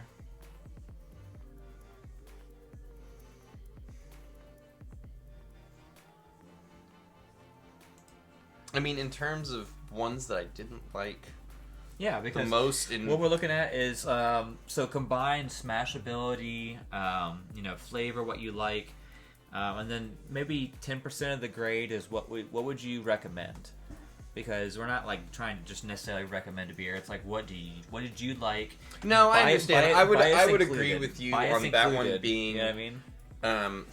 Because if you have a bias and it falls short, I mean, for me in beer, that's huge. Because repeatability and accuracy, most important part about beer. If you can make a good beer, great, make it again. If you can't make it again, it's like, okay, well, there's. I mean, it's like I'm definitely upset with the Sunny D one, but in terms of like something that I was to drink again, Because we could do a drink off that versus that, but Yeah. I really do think this would fall. In my opinion, what I'm saying is this: last two. yep. Okay, cool. So, here we go, guys. I mean, you and I have been friends for so long. I was gonna say our beer tastes are about to go the exact same. Yeah, well, there might and be then- some debate in the middle here. And that usually happens. It's very Yeah. fast. That's why I love starting at the end. So, and last, and this is due to the salt, in my opinion, and because the nose was kind of fun, but the salt just suffocated the lime flavor. The lime should ring out a little bit. You know, when you express a lime on the rim, it almost had that quality, and then just got suffocated. And like you said, in the salt lingers far too long because the salt is in the beer the whole time.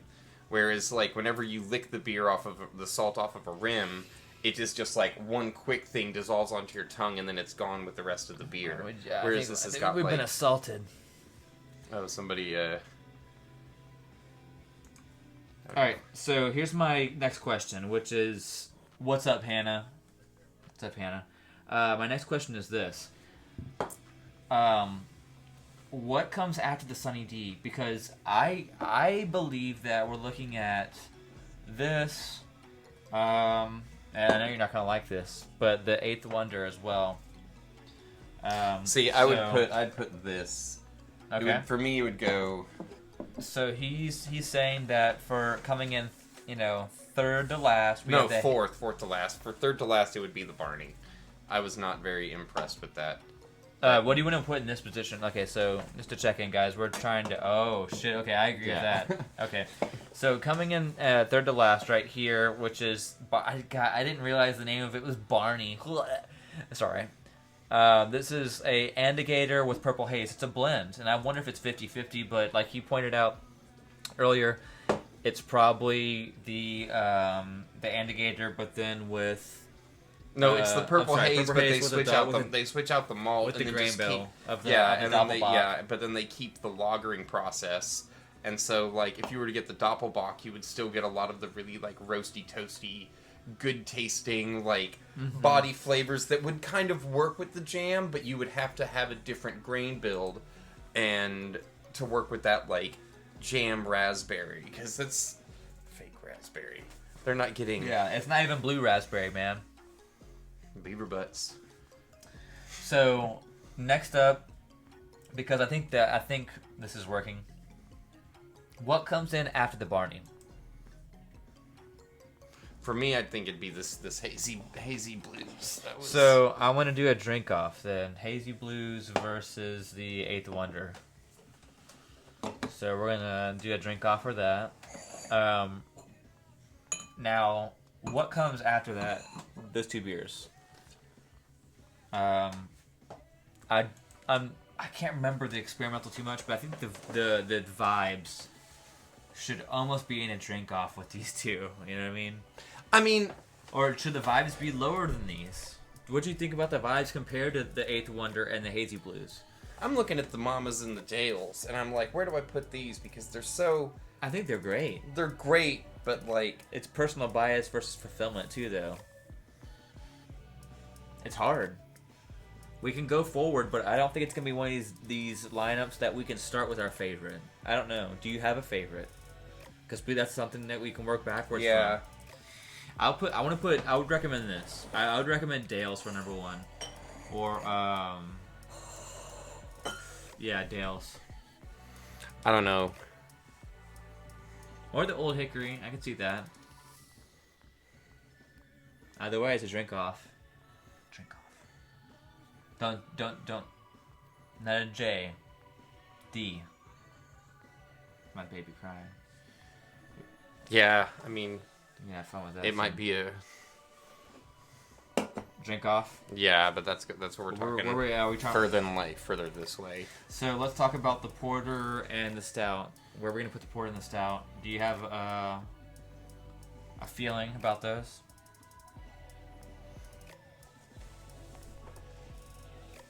Okay, I agree with that. I definitely agree with that. We got some movement here, boys and girls. Got some movement here. Again, we have our favorite to our least favorite right now. Stacking indicates drink off. I like where he's going. I trust this guy. Yeah, I mean... I agree. All right, so let's talk about it real quick. Morton, do you mind running us through very quickly, maybe like 4 seconds, a beer, why you think this makes sense? And this might not make sense too, because this might jump. You know what I mean? Same thing with this might back up, but you know, is there a reason why that this is for you? I mean, as we can see here in the beginning, bad adjuncting, bad flavor additions. Yeah. Just didn't work here. I'm not the biggest fan of these hazy blues, but both of these, I like that one. I'm biased, because it is free, but in comparison to some of these other ones, if I was given a choice of free, I'm interested to see it would be like this right here. Yeah, because like for me, it'd kind of be let's stack it. Yeah, it would kind of be something like that. The Tropic one was way in front. I don't drink a lot of coffee porters, but I really did enjoy that one. It was a full coffee experience, and not because a lot of times you get almost like watery roast or burnt this. Yeah, and I got full almost like bean coffee. I don't know. Now the question is, next was this beer right here just too much of a palate cleanser that it made us excited, or is it? Where does it sit? It's hard. So I think. It'd be something like, because you were completely right. If we had taken this one and put it in between this and the lineup when we were originally drinking, let's do that. It would have been let's work this way. Let's eliminate one. So here we go, guys. We're eliminating one right here. I'm gonna go to the restroom real quick. Okay, cool. Do you need to go to the restroom? No. Okay, man. Powering through this. I also super chugged water before I came over here. I'm a master. Just watch out for Johnny Five. So here we go, guys. Again, we're talking about our lineup right now. Last place, we have this Oscar Blues. Again, I think it's just the salt killed in it. The salt. It was assaulted by flavor. Suffocated the lemon. Then we're gonna have the Sunny D vodka seltzer, which was good. It was good. But I just don't think it hit well for us compared to some of these great beers. Next up was the Barney. The Barney right here, which was a combination of 2 Abita beers. I'm not sure at what portion or anything like that, but it was the Purple Haze and the Andigator. Like he pointed out earlier, it's basically the Purple Haze with, he thinks it's the Purple Haze basically with almost like a little bit additional grain bill of the Doppelbock, which I agree. So we're gonna have a drink off here, though. We have a drink off, 3-way drink off. The lights are too bright. Here, I'll turn it off just for you guys to see if you can see it real quick. Throwback Vibes, Eighth Wonder, IP8, Hazy Blues. There we go. So this is our first drink off right here. This will again determine our least favorite after Barney and moving forward, and then tied in first we have a drink off with Mama's Yellow Pills and then Dale's Pale Ale. So we'll see how that flows.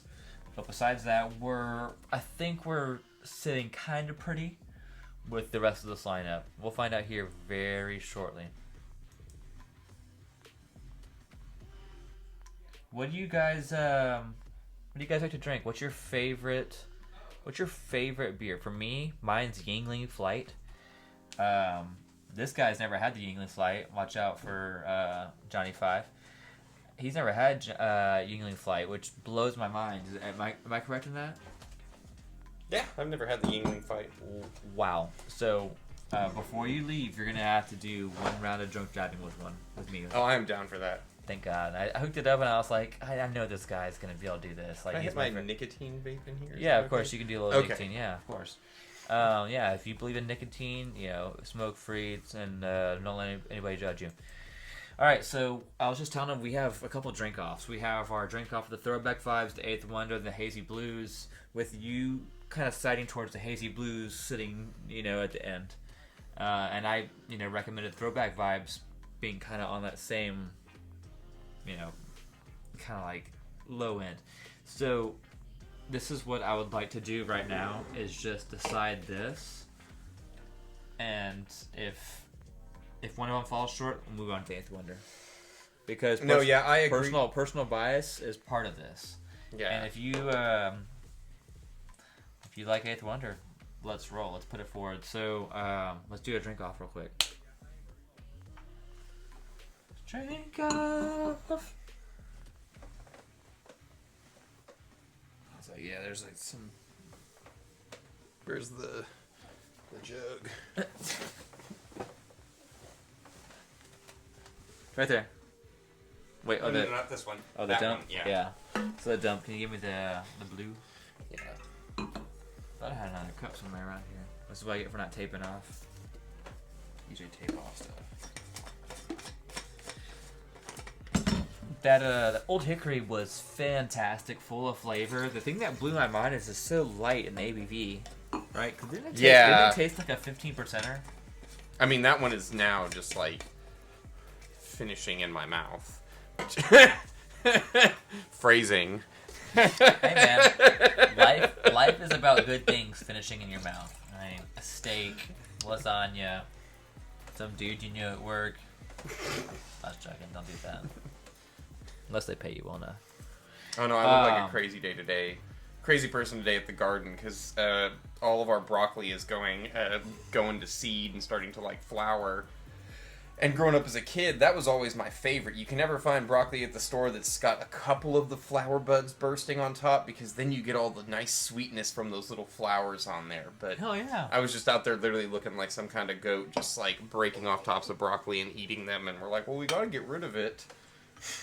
So let's start with a light sample of the Urban South NOLA Good Vibes. I'm sorry, not Good Vibes. What's it called? Throwback vibes. Throwback Vibes. Again, this is the NOLA location, not the one in Houston. This is it's supposed to be a West Coast style IPA, sitting at 6.7%. So like almost. I was gonna say almost 7%. Yeah. No, I've had quite a bit of this. I frequent the Houston location quite often, just because of its proximity to where I'm at. And Oh, really? I didn't know you go there a lot. yeah, I mean, if I'm going to Target or going to like some shit over there, and I gotta like pick up some stuff, or we're going to Ulta and all of this other stuff around there, we're like, okay, well, See how they eliminated like half the Yeah. parking lot? oh yeah. They're pushing them out. Okay, so I think that's very interesting. I'm not gonna comment on it too much yet because I'm gonna try this hazy blues and then we're gonna move on. Here you go, sir. You can just tell from the nose that I don't like the hazy blues as much.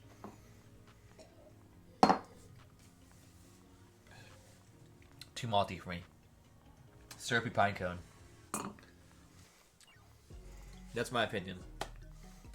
My opinion is I would put the hazy blues here, and if you have to, we can drink off right here. Well, I guess we'll be. But I'd push the eighth up probably. Actually, I don't know. I'd drink off. Yeah, let's try that one again. Drink off. It's hard being right. Gotta drink water and stuff. I chugged so much water before I came over here too. Oh man, I was just literally. I mean, why. look at That my makes freaking sense. face though too. Well, you got to. Hydration is key. Safety first, then teamwork.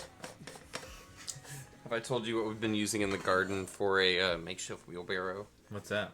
We found a Fiesta cart in the ditch. So we have literally just been like pushing this Fiesta cart down the street with all of our plants and all of our.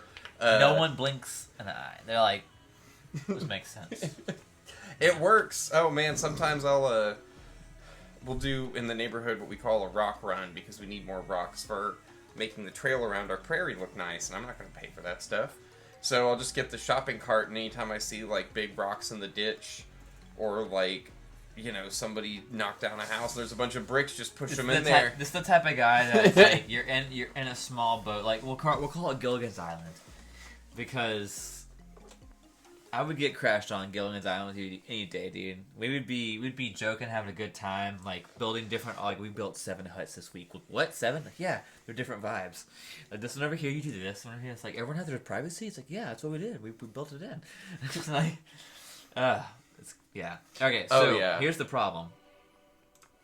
Which beer wins right now? So let's do a small pour of this 8th Wonder. Because I remember it, in my mind, sitting a little bit lower than this Good Vibes now. Not the Good Vibes, the Throwback Vibes. The Throwback Vibes actually, for the hop presence, was kind of like more light-bodied, which I appreciated a lot. Yeah, but I mean, if we're trying to go like West Coast, I disagree now. No, I agree. I like the Throwback Vibes more because it's more along my style of drinking now, which is light and easy drinking. I feel like that one's more of like a smash. It's like a full sandwich. Roasted turkey, chicken, mayo, mustard, tomatoes. And that's me speaking to my personal bias. But that's the reason why I want to put it lower. Sir? Oh, in terms of like drinkability? Just overall, I think that's the reason why I want to put Throwback ahead of IP8, because IP8 requires a little bit more of like your body and your soul to drink. It's like, for me, it's like a rodeo clown. I can completely agree with that. If we're going for something you could have, but that's just my personal bias, though. More than 2 of. No. Yeah. You were completely right. I would definitely, and that's about like. This is not, again, like I tried to say earlier. This is not like a choice on like, is this beer terrible? No, it's about what's hitting you at the moment and what would you enjoy in this moment. Which, like this next beer, in a lineup of a bunch of sours, would probably sit very low in my opinion. Oh yeah. Oh, completely. There's some the quenching factor of us going through all these IPAs and stuff like that, and coming to yeah. Wow, it's. I think you said it's kind of Would you say it's gozy? Mm-hmm. Yeah. And I mean, like, salty and briny. I know you can't like turn a can sideways, but it's kind of one of those ones where it's like, yeah. And then the thing is, like, just even from the back, me and Heaven have seen Odell for quite a while. You can see their art concept come alive, and it's even when it's changed, it's always been theirs, which I've always appreciated. So the question is this. Do we have the lineup right now, or is there a drink off besides the Mama Pills and the Dales?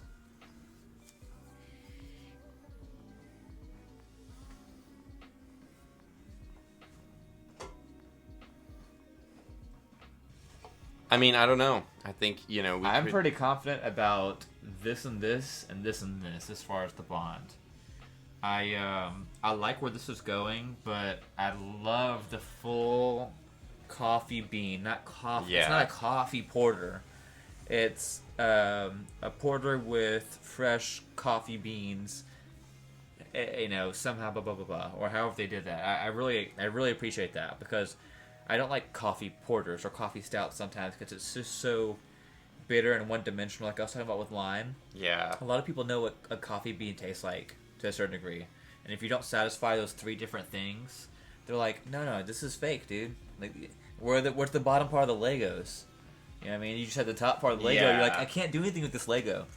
So I appreciate that, and then the Old Hickory, it's such a divine and intense flavor. The only thing that I'd wish is that it was higher in ABV. But the problem is I don't want it to be super sweet. Exactly. You know what I mean? So I'm very satisfied with it sitting just slightly above the coffee porter, in my opinion. I mean, do you have an opinion on the relationship between the coffee porter and this Old Hickory beer? And the reason why the Old Hickory sits lightly above it. Again, this is real ale. I mean, let's try them back. You want to do a drink off and try them backwards? Real ale is Blanco, right? Yeah. Yeah. I know where I sit with it, to tell you the truth, but I'll definitely try it again. Are we drinking off right now? Is that we're drinking off together? We're drinking off on each other. What'd you try first, sir? I went The that Old way. Hickory. Yeah. Shout out to Papa again. This is Appalachian Walker. This is a barley wine style ale, aged in brandy barrels from 9/24/20. I mean, it's so complex, and it's always nice to have something like this. This is like a nail removed from a barrel. Yeah. I don't get a lot of the sherry. I wish it was higher in ABV, and I don't just mean that because I mean it. I mean it because there's something about that heat that brings certain characteristics out of the barrel itself, and then some of the complex flavors, they're able to ripen in a really fun way.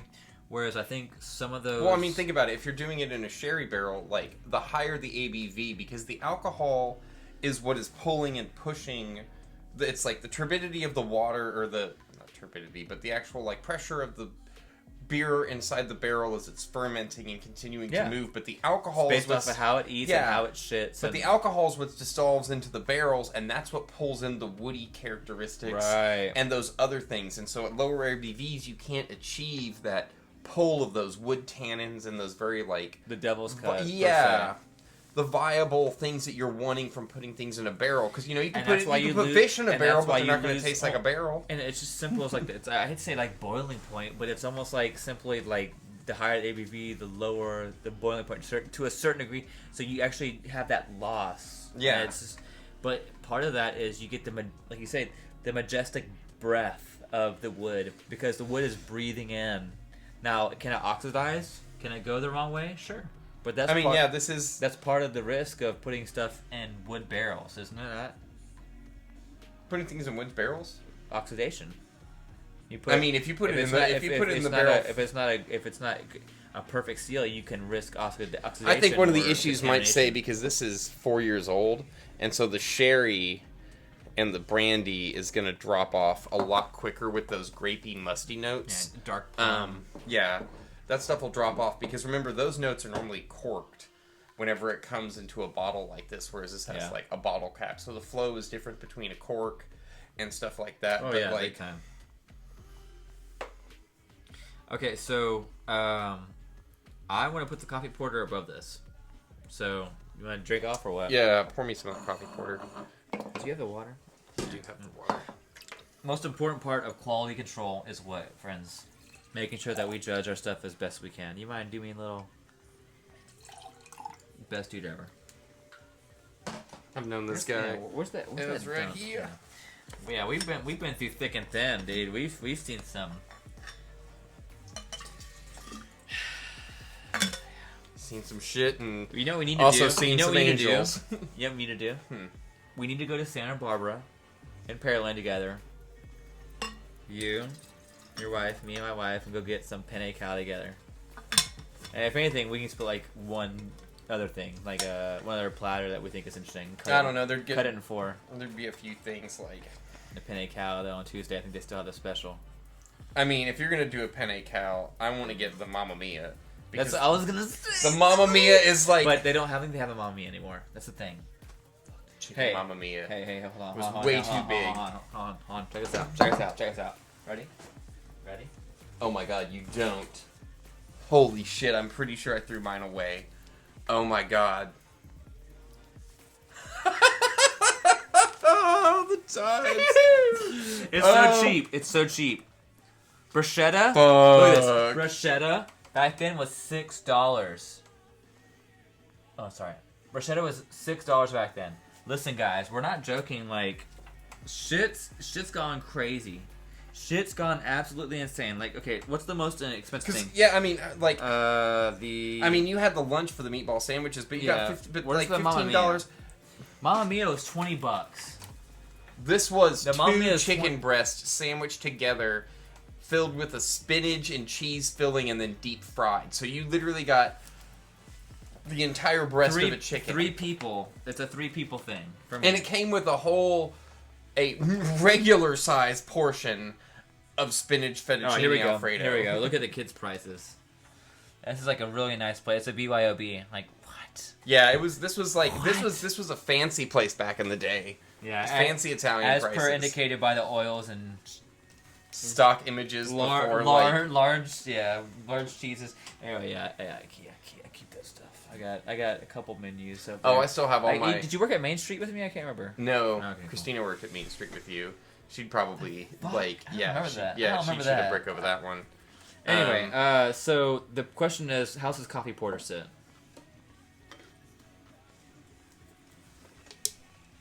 God, that nose. I think the nose is gonna win out over the Old Hickory, in my opinion. Just the nose alone.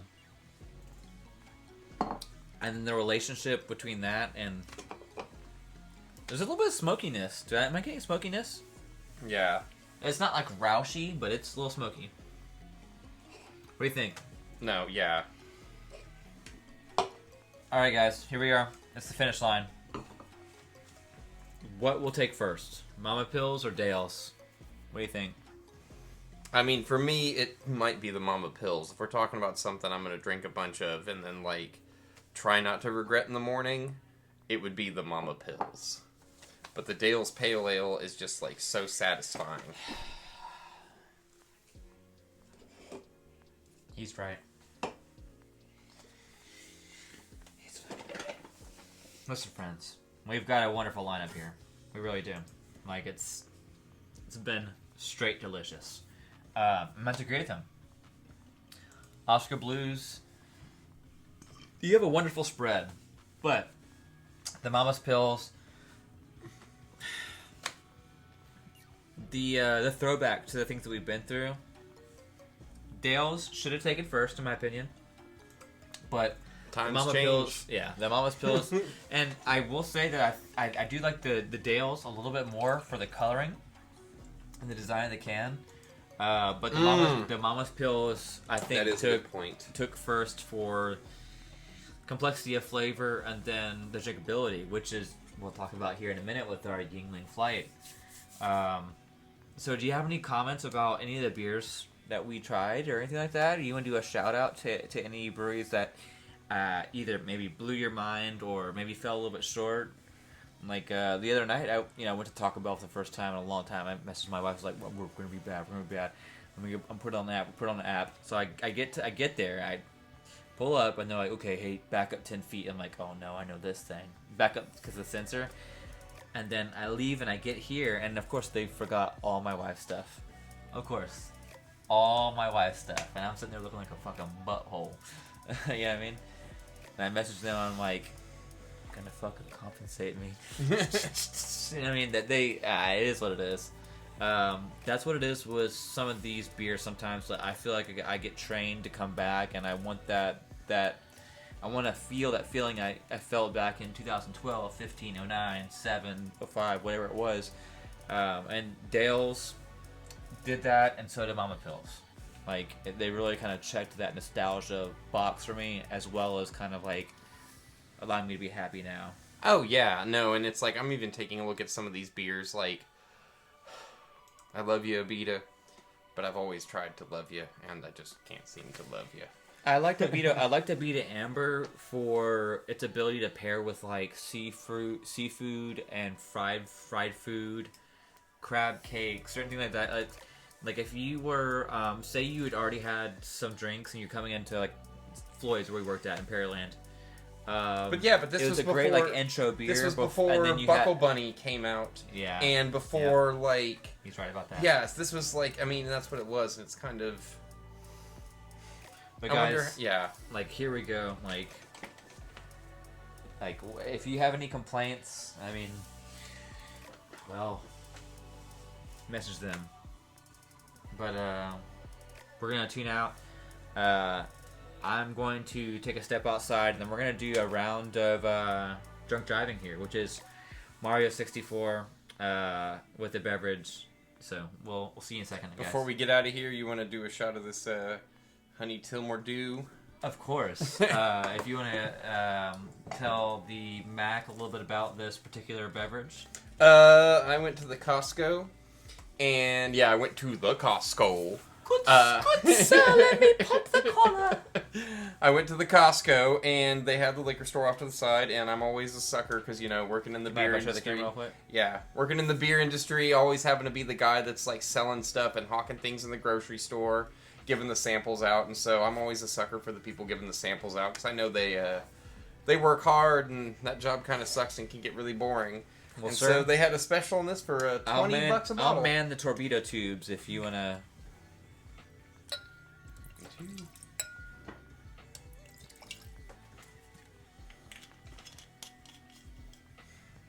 Alright, friends. Here we go. It's another day in paradise. Cheers. Cheers. You know what it tastes like? No, I like this better than the Honey Jack. You know what this reminds me of? The second pillowcase that you come back from Halloween. When you drop that first pillowcase off, you're like, I need another pillowcase. And you go out and you're like, I'm going to get more candy. That's what that reminds me of. Your mouth is already like... Yeah. So much Starburst. There's so much Starburst in that. There is a lot of sweetness in this. Yeah, I love it. But yeah, I like this better than the Honey Jack. But guys, check in with us soon. We'll be back, okay? Love you. Bye. Bye.